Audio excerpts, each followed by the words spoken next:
இதெல்லாம் போக முக்கியமான விஷயம் மாற்றத்தை போட்ட இளைஞர்கள் போராட்டத்தை நடக்கிற வாய்ப்பு இருக்கு. உள்துறை காவல்துறைக்கு. ஹாய் கைஸ், இன்னைக்கு விஜய் முதலமைச்சராக பதவியேற்பதற்கு செய்யப்பட்ட ஏற்பாடுகள் அனைத்தும் ரத்து செய்யப்பட்டிருக்கு. ஆளுநர் தரப்புல இருந்து எந்த ஒரு அழைப்பும் இன்னும் விடுக்கப்படல விஜய் முதலமைச்சராக பதவியேற்கிறதுக்கு. அது மட்டும் இல்லாம நேற்று இரவு முதலே விஜய் அவர்களுக்கு வழங்கப்பட்ட கான்வாய் பாதுகாப்பு, அதாவது முதலமைச்சர்களுக்கே உரித்தான பாதுகாப்பு அம்சங்கள் அனைத்தும் வாபஸ் பெறப்பட்டிருக்கு. காரணம் என்ன?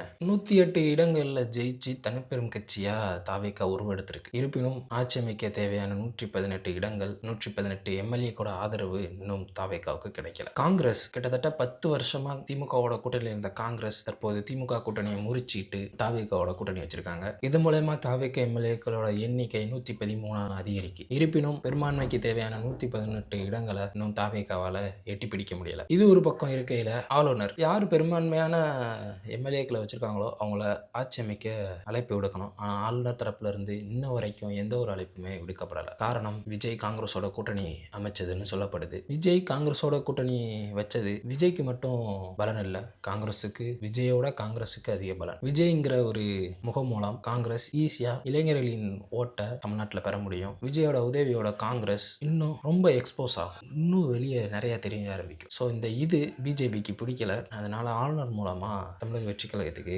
அழுத்தம் தராங்க. இது ஒரு பக்கம் இருக்க, யாருமே எதிர்பார்க்காத ஒரு பேச்சுவார்த்தை ஒரு சைட் போய்கிட்டு இருக்கு. திமுகவும் அதிமுகவும் கூட்டணி வைக்க போறாங்க. இந்த கூட்டணி அமைஞ்சா எப்படி இருக்குன்னு யோசித்து பாருங்க. ஒன்று, எடப்பாடி பழனிசாமி அவங்க முதலமைச்சராக இருப்பாங்க, இல்லைன்னா ஸ்டாலின் அவங்க முதலமைச்சராக இருப்பாங்க. இந்த சூழ்நிலையில் இந்த ரெண்டு பேருமே அதாவது அதிமுகவும் திமுகவும் கூட்டணி அமைஞ்சு ஆட்சி அமைஞ்சால் எடப்பாடி பழனிசாமி மற்றும் ஸ்டாலினோட எதிரியா தமிழக வெற்றி கழகம் இருக்கும். இவங்க இந்த ரெண்டு கட்சியால தமிழக வெற்றி கழகத்தை மட்டுமே குற்றம் சாட்ட முடியும், அதாவது விமர்சிக்க முடியும். இப்படி ஒரு இந்த நிகழ்வு நிகழ்ந்தா ஏதாவது ஒரு கட்சி திமுகவோ அதிமுகவோ அழியறதுக்கு, அதாவது தமிழ்நாட்டில் முற்றிலும் இல்லாம போறதுக்கு கூட வாய்ப்பு இருக்கு. எல்லாம் முக்கியமான விஷயம் மாற்றத்தை போட்ட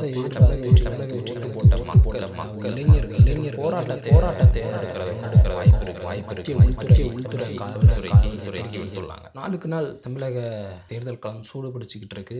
அரசியல் களம் நினைச்சு பார்க்க முடியாத அளவுக்கு மாற்றத்தை சந்திச்சுக்கிட்டு இருக்கு. என்ன நடக்குன்னு பொறுத்திருந்து பார்ப்போம். ஒரு முதலமைச்சர் இருக்கைக்காக தமிழக வெற்றி கழகம், திராவிட முன்னேற்ற கழகம், அனைத்து இந்திய அண்ணா திராவிட முன்னேற்ற கழகம்னு போட்டி போட்டுக்கிட்டு இருக்காங்க. பார்ப்போம் யார் முதலமைச்சர் ஆகிறாங்கன்னு. நன்றி.